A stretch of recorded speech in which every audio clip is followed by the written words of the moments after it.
In a world where the frozen tundra of the NFC North claims no mercy, a young QB sensation unleashes a miracle in the blizzard at Soldier Field. A heart-stopping throw to force overtime, only to shatter dreams with crushing interceptions. The Rams march on. The Bears' season ends in agony. Yet, the war never stops. 10 head coaches fall in the greatest purge the league has ever seen. Those thrones are vacant. Empires in flux. Yet, Chicago's fire burns bright. Detroit hungers for redemption. Green Bay schemes in the shadows. And Minnesota stands defiant. This is the NFC North. This is survival. This is destiny. Welcome to Who Will Be King, the ultimate roundup. The crown awaits in 2026. Who will seize it? We'll find out next. Let the battles begin.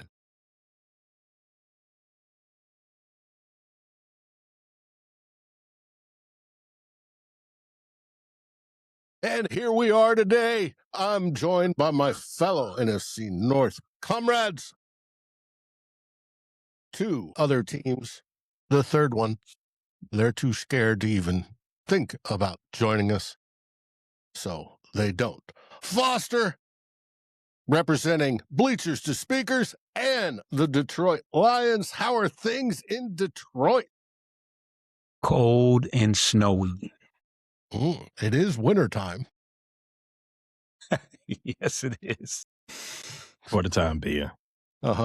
Speaking of cold and snowy, Pay, did you go to the game and see that absolute miracle throw of Caleb Williams to get it to overtime? If I could afford tickets to every game in which he's going to throw a miracle pass, I'd be broke. Even with a name like Pay, I'd be broke because it seems like he's doing this every week by now. But well, welcome to the offseason. How you all been doing? I hope you all kept my seat warm. Yes, we did. And it makes it official for the NFC North. They are out of the playoffs. We have the NFC Championship game this weekend, which we'll get to at the very end. But tell us about that game against the Rams. Well, I did go into this game with a house money sort of feel, right? Because being in a divisional round, winning the NFC North, first year head coach, whole new coaching staff, second year quarterback, and if you think about it, the way the season started, 0-2 after getting our bell rung, our ears stumped together by the Detroit Lions, all the confusion, I guess, during training camp. If you'd have told me at that point, like, yeah, you've been in divisional round in overtime against the presumptive NFC favorite, I would have said, nah, you're on bath salts, my boy. That's not going to happen. But here we are. Expectations changed, and unfortunately, Dave, I came out of that game feeling a little. We left some money on the floor. We left Church's money on the floor because once again we had a shot. The Bears had a shot to win that game, so you never want to just leave that ago. The NFL is you all know what it stands for. Dave being a 14-win team last season, Foster covering the Lions 15 wins last season. NFL, not for long. There was an opportunity here for the Bears to really do something. They had the Rams on the hook. They had them beat, in my opinion. And in a season where there's no real world beaters, there's no Pat Mahomes, there's Josh Allen, he fumbled in the overtime yet again. There's no Lamar Jackson in this playoffs. There's no real dominant squad. You can't say that you can't beat them. So it is what it is. There was an opportunity there for the Bears. So it left a bad taste in your mouth, no Diddy. So it's you come at it from that angle, but it is what it is, I guess, at this point, after having, 72 hours to distance yourself from it. But great game. It wasn't as cold as they forecasted it to be, which is usually how it is with meteorologists. It's a shot in the dark. It may snow, it may not. It may be 80 degrees. It may snow. You never know with those guys. But it wasn't as cold. It was actually colder the day before and the day after the game. As I said, the pass that got us to overtime was simply crazy. I've done that play plenty of times, just not in real life. I've done it plenty of times on Madden. That's how crazy that play was. We're in the red zone. He just starts running backwards towards the other opposite end zone. Full sprint. I'm like, you know what? That's our season. All right, he's going to throw it into the stands. All right, let me start working on this, our instant reaction videos. And I'm getting up out of my chair. And then what so happens is Cole Kmet is just wide open for a basket catch in the end zone. Like, oh my God, he did it again. Caleb is crazy. And that's every week we're asking ourselves, is that his best pass of his career? To that point, I'm happy with that. If we're going to keep redoing that list every week, I'm happy with that. But like I said, this game should have won it. There was, as they say, miscommunication between receiver and quarterback that ended the season. Defense, you can't ask your defense to hold Puka Nacua and Matt Stafford forever, right? You held them for 60 minutes, and then you give them another 15 minutes, you got to hold them. They held them for one drive in the overtime. You got to do it again. That's a lot on the defense, even the defense for what the Bears put out there for this season. We got to live with that reality. We didn't get what we could have gotten out of that game. Again, we shouldn't have been there in the first place, given everything that we started the season with.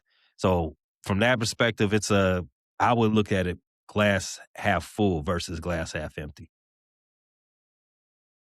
Well, I saw that Courtney Cronin from ESPN, who covers the Bears, said it should be a relatively happy ending, per se, and that the reason being, you found your quarterback. You proved that he can be developed, which is scary for the rest of the NFC North. We wanted Caleb Williams to go down the long list of Chicago Bears quarterbacks. But you still had some issues there at the end. A wide receiver not squaring it off, slowing down. You had, a defense that isn't, I don't think, one of the best, not even close to one of the best in the league. They did play better as the season went on. You guys won 11 games in a row, for Pete's sake. And, but things look bright in Chicago, is what I'm saying. It's bad for the rest of the NFC North, but it looks bright in Chicago. And that's a first time in decades for you guys. You guys were fun to watch this last season. From a non-fan, put it that way. You guys were having heart attacks. I got that. But it was an entertaining season from those of us looking in at it versus those participating in it. So I congratulate you. But yes, we're now on to the offseason, on to 2026 for the whole NFC North. Yeah, I was I've been in those blue sky Reddit thread streets arguing with those that team that's not represented here. In fact, sidebar, we should rebrand the show as the most Packers most hated. But I've been in those streets because they had a lot to say after the game, and I had one quick question, and this is a segue to what you just said up there, Dave. I wondered since the Packers have been on draft prep for a while, who are you all drafting in the first round? Oh, my fault. You're drafting nobody. Damn. Hey, it is what it is. It couldn't happen to a better team. But they did. We'll get into coaching here momentarily. They did extend Matt LaFleur to a multi-year contract. I didn't see how long it was or how much. We all like that, don't we? Yes. With the fans calling for him to be fired, they extended him, I think, I read where it's like 5 years. Well, we'll see how that goes. Wow. But, hey. Here, Tom says Packers have nothing else going on in their lives but their team, and we all know it. Yes, that's true, Tom. That and drinking beer and eating. They have Wisconsin Dells. That's the Dells, the Packers, and tugging on the udders of a cow. That's about it. Huh? So quite the trifecta. All right. Well, thanks for the recap. Foster, what did you think of the game?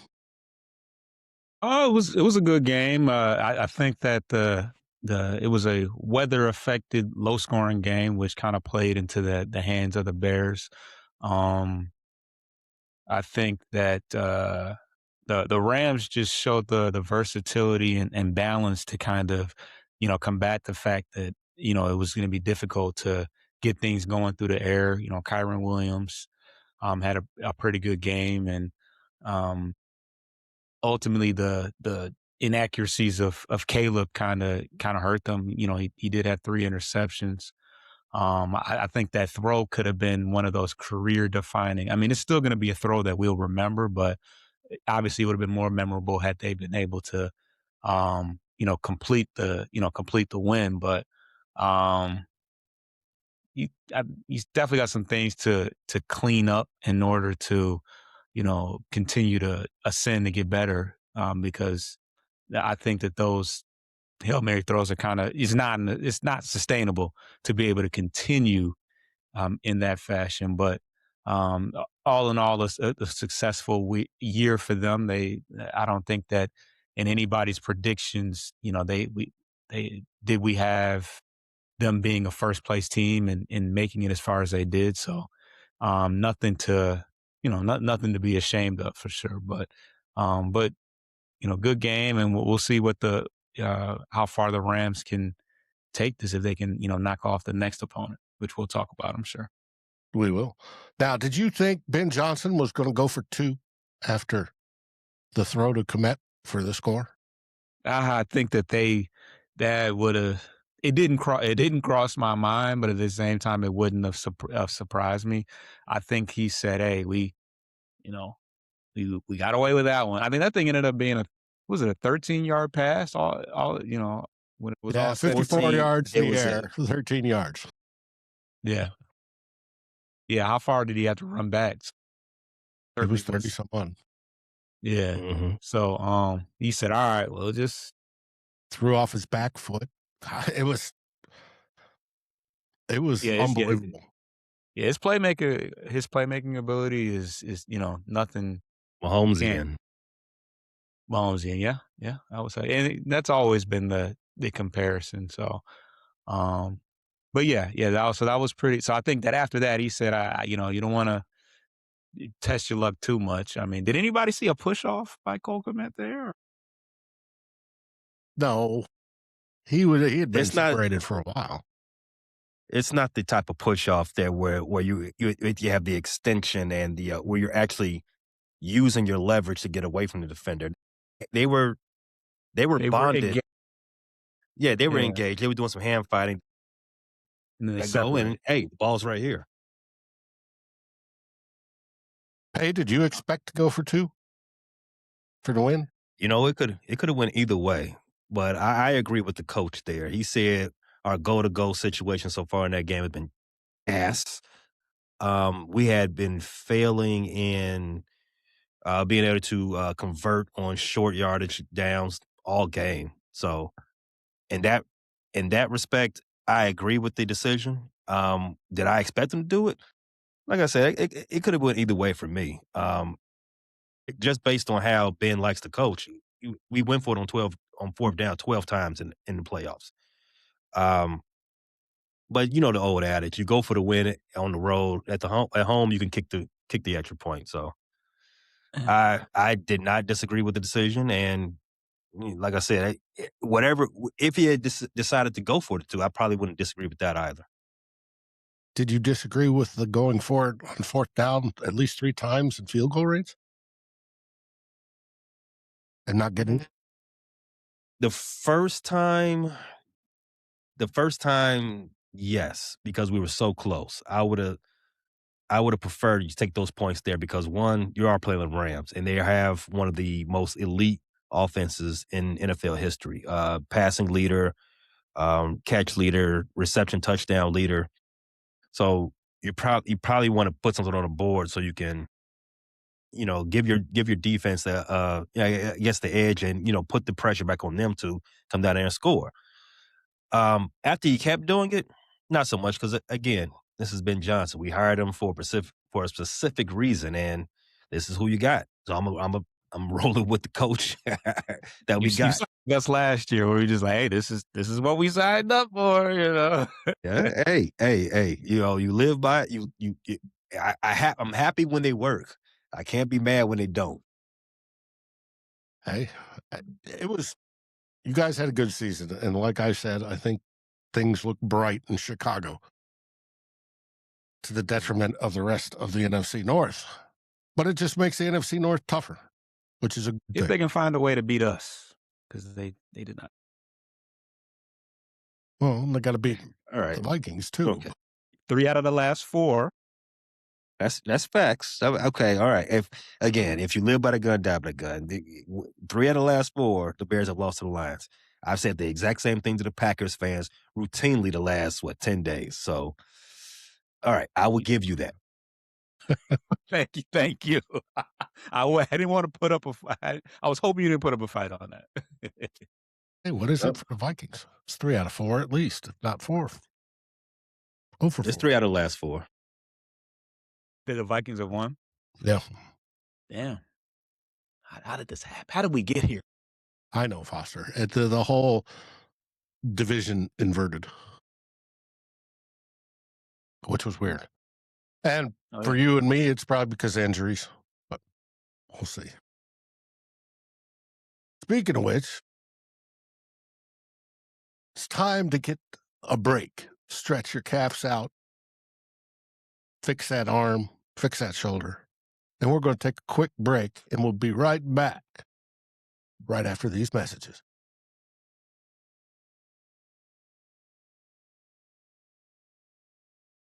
All right, we just got done talking about the Bears losing over the weekend on Sunday. Now it's time to talk the results of the 2025 season and how it's led to a historic 10 coaches fired or released. The head coach searches are still ongoing. Some have already been filled. We're going to talk about it. I call this segment Musical Chairs because a lot of it is just that. We have head coaches fired. Atlanta Falcons fired Raheem Morris. Giants, Brian Daboll. Browns, Kevin Stefanski. Raiders, Pete Carroll. Cardinals, Jonathan Gannon. Dolphins, Mike McDaniel. Ravens, John Harbaugh, after 18 years. Pittsburgh, Mike Tomlin stepped down after 18 years, I believe, 19 years, pardon me. 19. Titans, Brian McClanahan, or McCowan, and the Bills, which was the big shocker, Sean McDermott, after they lost in the playoff game.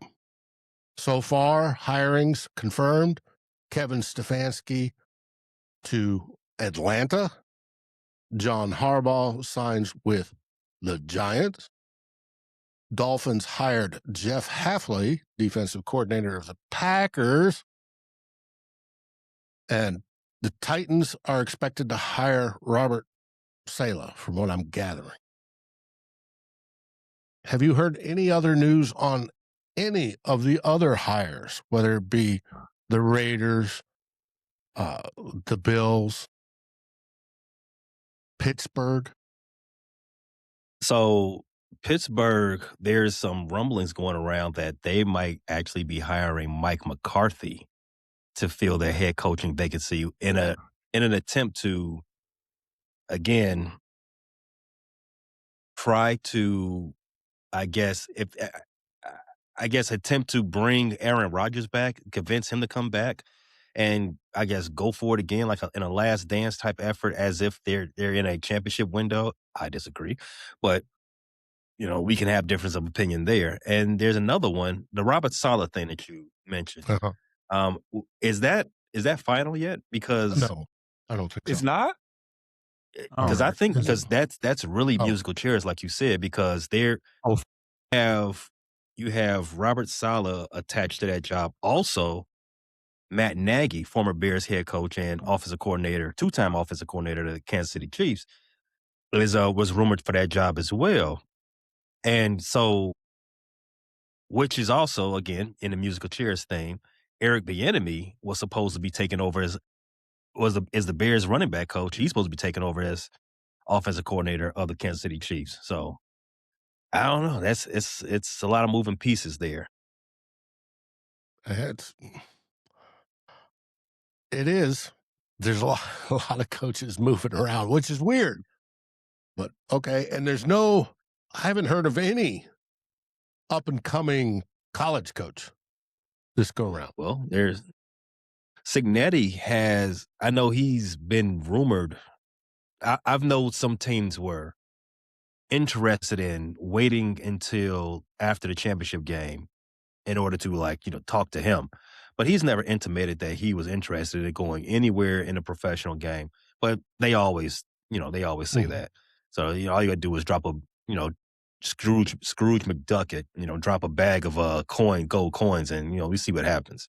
But there's always I think this is another year where people are trying to get Marcus Freeman out of Notre Dame. So Okay. other than that, yeah, you're right. Congratulations to the Hoosiers for winning the Natty this year, and a heck of a turnaround for that program. Good story. So, but I find it interesting that, first off, that there has never been this many head coaches fired or released in one season as it is this year. What do you think we've come close, but never this many. What do you think is the cause for this? I think it's the whole we want it now mentality. You got a bunch of owners that are getting older that don't have time to wait. There's a whole impatience about developing QBs or the team. They want it now.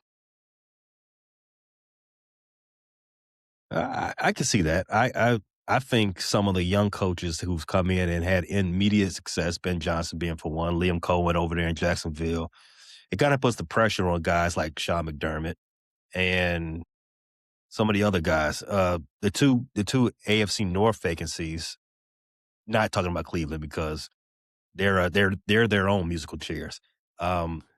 Pittsburgh and Baltimore, it was just time for those two guys. It was as the Baltimore Ravens owner Biscotti said, even if Harbaugh and the Ravens had made the playoffs, it was just for one more week. they were going to move on regardless because they didn't have much confidence in this team actually winning, doing anything necessary. And same thing for the Pittsburgh Steelers. They haven't won a playoff game in 10 years. It was about that time. Over there in Las Vegas with Pete Carroll, the guy's like 98 years old. So I don't even know what was the point of even hiring him to begin with. So I think there was just like a confluence of events that just brought up 10 vacancies, and this is, like you said, it's a unique situation. It's like there's no hot names out there. There's no Ben Johnson. There's no Liam Cohen. There's no Marcus Freeman who's actually saying he's available. You're going to have a lot of fresh faces getting these jobs, which is a good thing. Mm-hmm.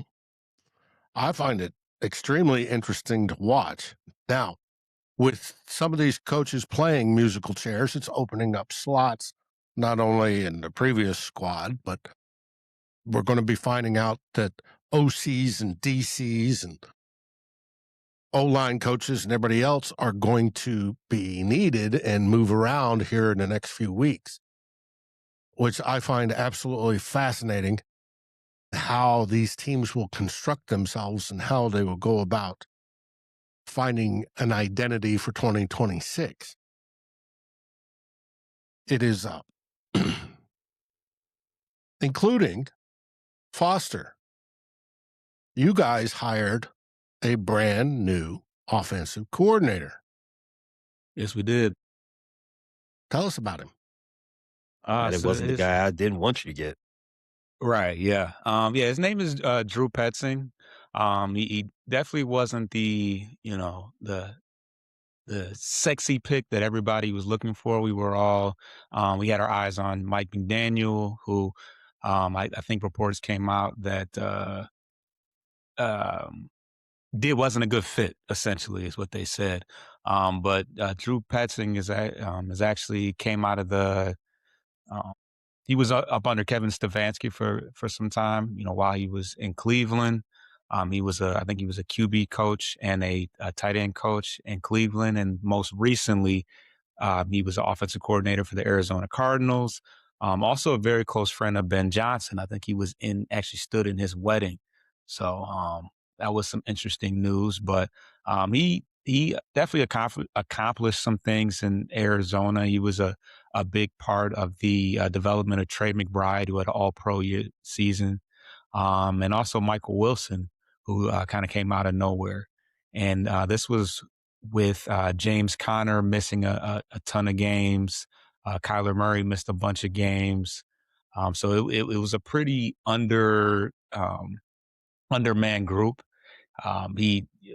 His philosophy is a heavy usage with the running back, which was very apparent last year when James Conner was actually healthy.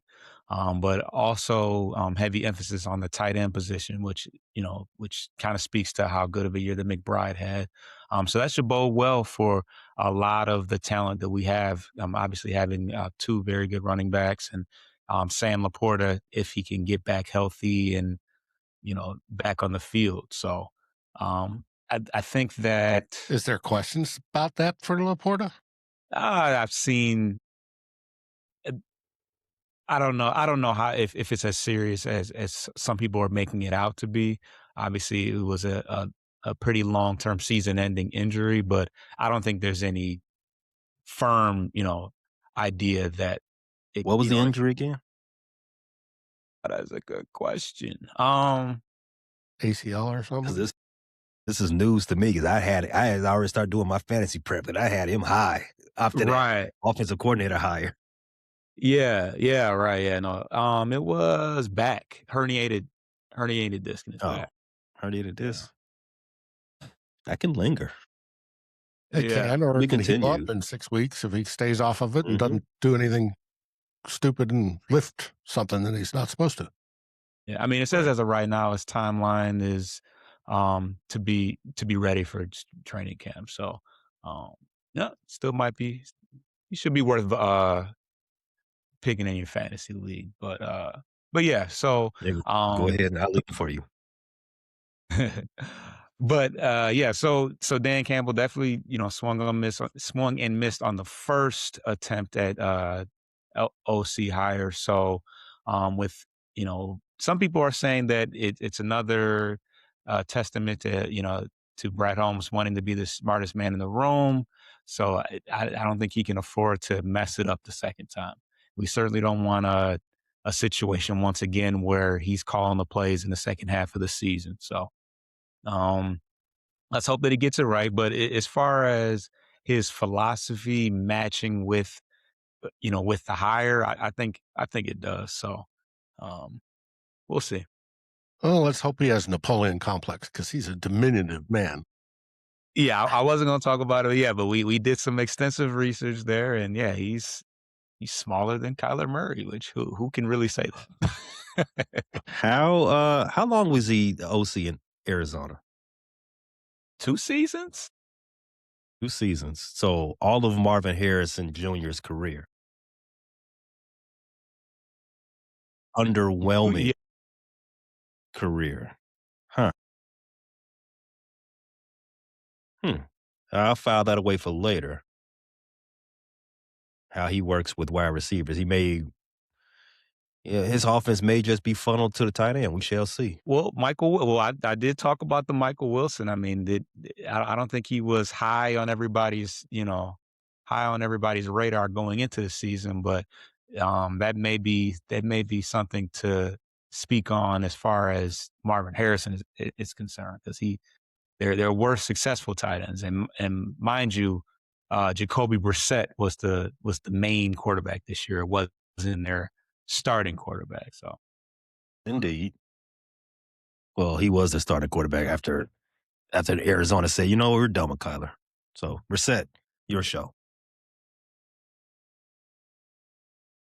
Hey, you haven't heard of any staff changes in Chicago, have you? Other than Eric Bieniemy, there hasn't been anything, I guess, set in stone for anything. I know there's some rumblings about offensive coordinator Declan Doyle maybe interviewing for some maybe getting some head coaching looks. Again, we just talked about it with all these openings. It's definitely going to be the time for a lot of new guys to get their shot, because there isn't any. who are you going to hire? Bill Belichick? No one wants him anymore. Yeah, so there's been talks about Declan Doyle maybe. There's always been the Al Harris speculation, and the who else? I'm blanking on somebody's name. But in any case, I don't expect the Bears to lose their defensive coordinator Dennis Allen. I don't expect that to happen. But as far as that, no. The Bears, their staff should be pretty much the same going forward. If they lose Declan Doyle, I'm happy. I'm happy for him. Go make some history, young man. But it wouldn't be the biggest loss in the world, seeing as how it's Ben Johnson's the maestro on the offense. So I can sleep. I can rest well with that one. Losing Eric Bieniemy, if that does happen, that would be a big loss. Again, it was just a whole turnaround for this team after September. The running game started the season terrible, and then Eric Bieniemy got that thing cooking. So it would be a big loss for the Chicago Bears offense to lose Eric Bieniemy, but Eric Bieniemy's due a head coaching job. If he can get back to offensive coordinator, then I guess get back into the head coaching cycle a year or 2 years from now. All power to him. But other than that, if Al Harris is still here, out for those who don't know, former Packer Al Harris, former defensive backs coach for the Dallas Cowboys, and I guess he was with the Detroit Lions too, right? He is the defensive backs coach for the Chicago Bears. Oh, not Amon-Ra St. Brown, but Antoine Randall. He's been getting some other names, getting some other talks for offensive coordinator looks as well. So I have not heard anything about those two names solid yet, but those have been rumored the last few months. Stay tuned for that. It'll be fun to watch over the next few weeks as staffs start to fill out once all the head coaches fall into place. Now, we talked about how Matt LaFleur got an extension on his contract and that he lost Jeff Hafley to the Dolphins, Hafley being their defensive coordinator, and a pretty good one, especially once they traded for the kid from Dallas. It is Micah. He's been generally a top 10 defensive coach. It's going to be interesting to see who Matt LaFleur will choose to replace him.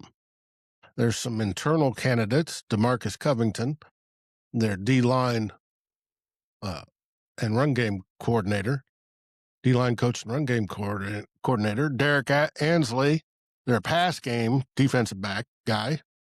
And then there's some external ones that they're trying to schedule interviews for. Christian Parker, the Eagles DB coach and pass game coordinator. Durante Jones, Minnesota Vikings DB coach and pass game coordinator. Jonathan Gannon, the former head coach of the Cardinals as well. Other potential ones, Brian Flores. I hope not. I don't think Brian Flores was. If he moves on to become DC in Green Bay, there is definitely something that happened in Minnesota, and which I will be on top of, hopefully, to figure out exactly what that is. Raheem Morris. You can, you did say something probably happened, but as a team can block a coach from interviewing for his own position with another team. So under contract, right? If they're under contract, they can. Oh, Brian he's not Flores' under contract. contract expired on the 14th. He's a free agent coach. He's good. They're going to give him the money he wants in Minnesota, though, right? So regardless. That's if he doesn't get hired as a head coach. Things are leaning he'll come back and he'll get what he asked for originally last year, and probably a few million more dollars in the process. If the Steelers don't hire him, they are fools. I agree, but I'm hearing Mike McCarthy just as well as you are. Fools. Yeah, especially if the rationale is keeping the championship window open with Aaron Rodgers. Like that's the one that jumped part that threw me off. See, they're not winning any championships. But they're also possible Raheem Morris or Jim Leonard. Now, speaking of Minnesota, Brian, we just talked about Brian Flores. Brian Flores he had interviews with the Ravens, obviously did get that. And he went back for his second interview yesterday with the Steelers. Supposedly went well from all I heard. But as of today, I'm hearing they're leaning towards Mike McCarthy. Okay, great. He's had interest in moving as a DC. Washington Commanders interviewed him for a DC position. Haven't heard how that went. There's also speculation as a head coach that the Raiders might, but they'd never made a call. And there's speculation that Dallas might, but we'll see. We don't know. But if I'm betting if he isn't selected by the Steelers, he'll come back to Minnesota. At least that's what I'm hoping. But as in T-Bass says, the good old boys don't take kindly to lawsuits. Yeah, you could be right, T-Bass. But it was the Rooneys that hired him in the first place. So, Go Pack Go asks, how did the Bears lost but won? Go Pack Go. You should have been here from the beginning. The reason they won is they've identified their franchise quarterback. They proved they can develop him. The handle tells me everything I need to know. They kind of tricked you into having to say that. It's like that was a troll. Uh-huh. Mm-hmm, mm-hmm. They're going to be tough in the division. Worry about it. Go Pack Go. Do not focus on what the Bears got going on. Focus on that draft. And finding your next defensive coordinator that isn't a former Minnesota Viking. But it's going to be interesting when it comes to B-Flow. Now, also, speaking of former Minnesota Vikings, Durante Jones is plan B for the Vikings, an internal candidate, our DB coach and pass game coordinator, and the most obvious one to replace B-Flow. But he's gotten defensive coordinator interviews all over the place. So we may have to go to plan C, which is if we lose both B-Flow and Durante, then we got to immediately switch to go plan C and make a ton of phone calls. And then I'm hoping with that, the first one will be to Raheem Morris to replace B-Flow. But we'll see. Yes, Go Pack Go. Caleb Williams did have a lot of mistakes. He's only in his second year as a quarterback. What did Jordan Love do in his second year? Pull splinters out of his backside? No, they don't have wooden benches in Green Bay, do they? They've got those ones. Yeah. Those play school sets.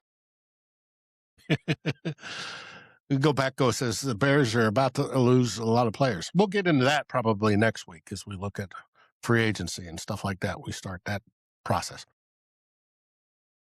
It's real interesting to see who could be possible candidates for Minnesota if we do not retain Brian Flores, have him re-sign with us.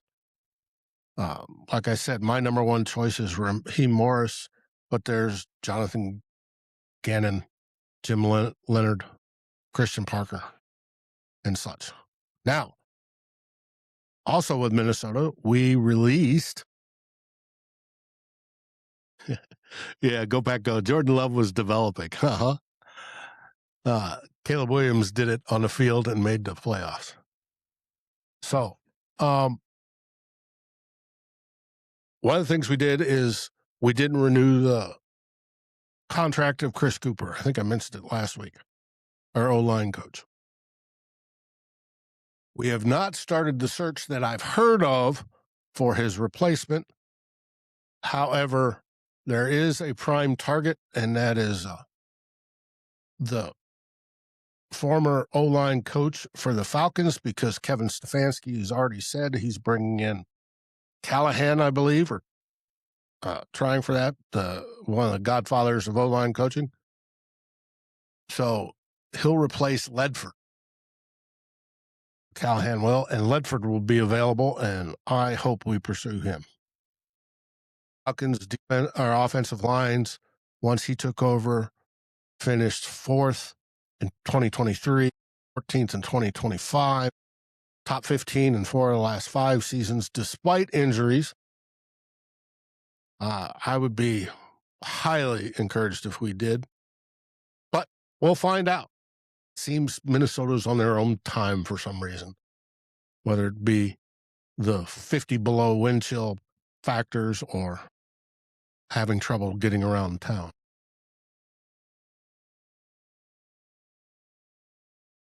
Do you think they Harbaugh and Stefanski shot themselves in the foot by accepting jobs before the playoffs ended? Because now coaching Josh Allen is now available, and now Stefanski is down there coaching. Who's the quarterback? Kirk Cousins. Cousins, Pennick. Stefanski worked with Cousins before. There's the obvious tie there. Yeah, but so here's the thing.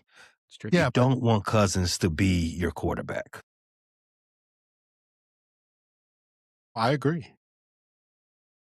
Go Pack Go, is J.J. McCarthy still the guy? As for now, because he's the only one on our roster that deserves it. Will that change? Possible. Bros. Brosmer. Brosmer needs years worth of development. He needs the Jordan Love treatment. It's a fun name to say, though. Uh-huh. There's you talked about Harbaugh. One of the reasons Harbaugh signed so quick, 5 years, $100 million. Yeah, that'll do it. He's tied for the highest paid coach now until Andy Reid walks into the office and say, "Hey, no, can't have that." I'm going to open up the new stadium. I need more. NFL coaches were making that much. $20 million a year, highest paid. Yeah, so screw being in Buffalo. I think having Josh Allen as your quarterback is job security. Jackson Dart, he was upset and his coach got released. Did you all see? Well, he's an employee.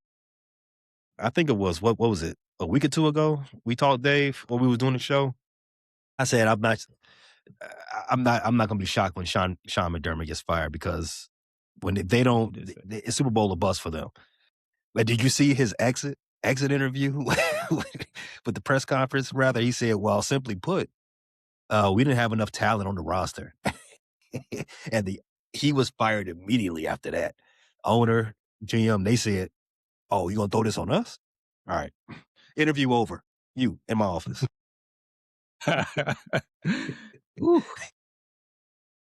All right, now, Go Pack Go asks, how would you feel if Darnold wins the Super Bowl? That leads us straight into the question of the day.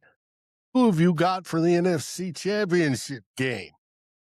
The Rams or the Sea Chickens? It's supposed to be, I think, 47 and almost sunny or something like that. South Beach compared to Chicago. Well, they just I'll take 50 degrees in a heartbeat right now. Yeah, as you said, it's as of right now, the weather's supposed to be near 50.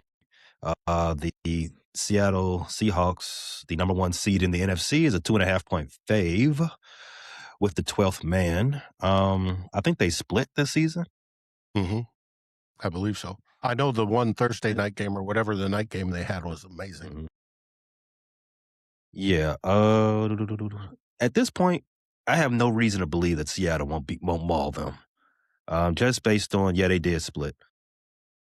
Just based on how, actually, their games have been really close. 3 points in 2 games. That's the margin. Wow. So Seattle's on a 1, 2, 3, 4, 5, 6. They're on an 8-game winning streak. That is crazy. And the way they've been playing lately, I can't see LA winning. LA's been a little bit of how can I say this without being disrespectful? They've been a little up and down lately. I think in their last 6 games, I think they're 3-3 maybe in the last 6 games, something like that. Seattle's just playing a lot better. Now, there are questions to the viewers' point. There's still questions about Sam Darnold, if he can do it in a big game. We shall find out. This is the biggest game of his career. And to answer his question directly, how do I feel? I'm happy for Sam. Yeah, y'all got rid of him or whatever. So and that was the plan. We gave him an offer. Right. A real similar one to the one he got, but we gave him an offer to be the backup. It's just that we were going to plan on starting J.J. McCarthy, and he took the better offer because he got the starting gig, and he's turned out to make the most of it. There's no hard feelings between Sam Darnold and the Vikings organization, and most of the fans, there's no hard feelings. Sam didn't abuse us, did not disrespect us as fans. He was a good quarterback. It was a decision made by the Vikes, and most of the fans agreed with it at the time. we expected further development from J.J. McCarthy. Hopefully we get it this season coming up. And yes, Seahawks defense is just, it rocks. Yeah, which Top I three think in almost every I think category. that is an important factor in choosing a winner. I think I don't know what how Sam Darnold is as far as his injury, because he was questionable going into the game, and they were able to lean on Kenneth Walker, That's who oblique. I think had 3 touchdowns in that game. I can't anticipate that would be the same. But if it comes down to quarterback play, I'm not mad at anybody that goes with the Rams, and that's kind of where I'm leaning as far as the status of Sam Darnold and because Kenneth Walker didn't have a great year, certainly had an exceptional game, so they can't lean on that 2 weeks in a row, in my opinion. Kenneth Walker was the beneficiary of Zach Charbonnet getting hurt. So three tutties, and they blew the doors off San Francisco, early. So it made it easy for, as you said, Sam Darnold to nurse his oblique injury. So it made it easy for him. Yeah, well, the Rams are a different beast to that point. They have a very strong front seven. Well, let me not say front seven. Let me just say their front four. They can come after you. So if Darnold isn't healthy, that oblique is going to get a lot of tests because you're going to do a lot of twisting. They're trying to get away from those Jared Verse and Young and the rest of those boys. That's So what Toradol it is for. Yeah, you're right. Hey, is You're this right. chance to go to the Super Bowl or not? Shoot me up. So, Foster, you picked the Rams. Pay, you picked the Sea Chickens? I'll take Seattle. Yeah, I agree. With Pay, I'm going to take Seattle on this one. But it should be a good game. It should be a great game. Now, the other game, the AFC Championship, which gets played before the NFC Championship, is New England, and Drake May travels out to Denver to play Mr. Stedman. No, that's Oprah's man. Oh, okay. I'm just kidding. That might be right. But No, it's Stedman. But since Bo Nix broke his ankle, second to last play of the last game, he's out for the season. He underwent surgery yesterday. From all I gather, it went well. I think this one is New England all the way. I don't know what the line is right now. Let me take a look. But yeah, I agree. But I would take New England right now, just based on the situation that Denver finds themselves in. But don't count out Stidham just yet. Stidham is probably one of the better backup quarterbacks. They got him at a 5-point dog. That's probably fair. And the way the Denver Broncos defense has been the last month hasn't been exactly playing up to their standard. I would take New England, maybe not in a rout because New England's been sloppy themselves, but maybe 9 points. Foster? Yeah, New England. Well, folks, I think we're going to call it a day. Any last words there, Pay? Other than, my standard FGB, but no, let's get down to work. What do you guys have coming up on your channel?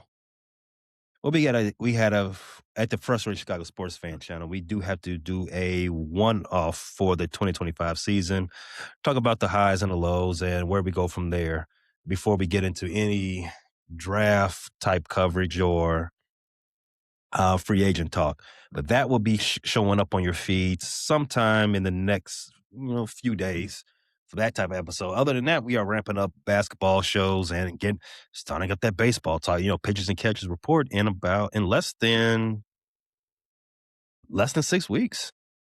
Ooh. About that time, Cubs And unfortunately, White Sox. That's all.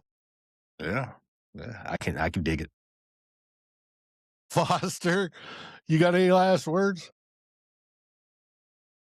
Just subscribe to the channel, Bleachers to Speakers, which is where we cover the Pistons, Lions, and Tigers. We've kind of transitioned over to Corner to Copa. It's got its own channel at this point, but yeah, Pistons holding it down. Okay, cool. You got any shows coming up?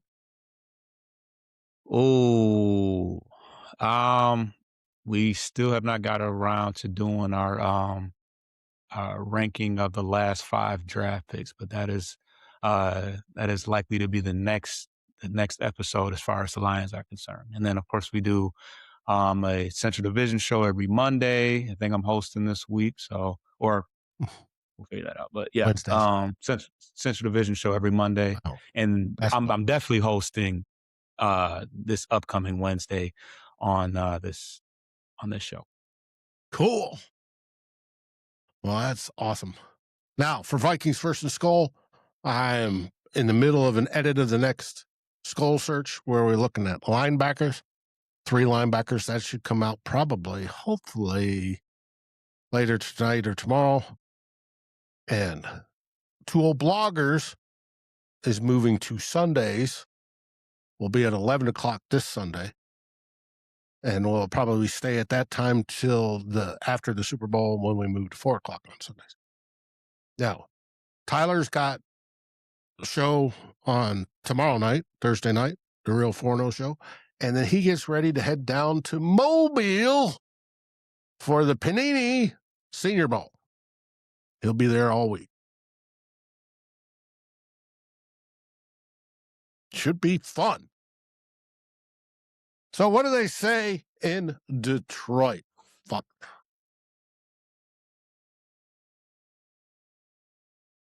One pride. One pride. That's right. One pride. What do they say in Chicago, Bay? We say bear down. We've got the quarterback. Yes, you do. And of course, in Minnesota, we say Skull Vikings. Well, thank everybody for watching. Like, subscribe, and rate us on your favorite podcast aggregator. Thank you for listening to this NFC North group effort on the Fans First Sports Network. This has been a frustrated Chicago sports fans, Bleachers to Speakers, Vikings First and Skull, and of course, the Fans First Sports Network production. Thank you for listening.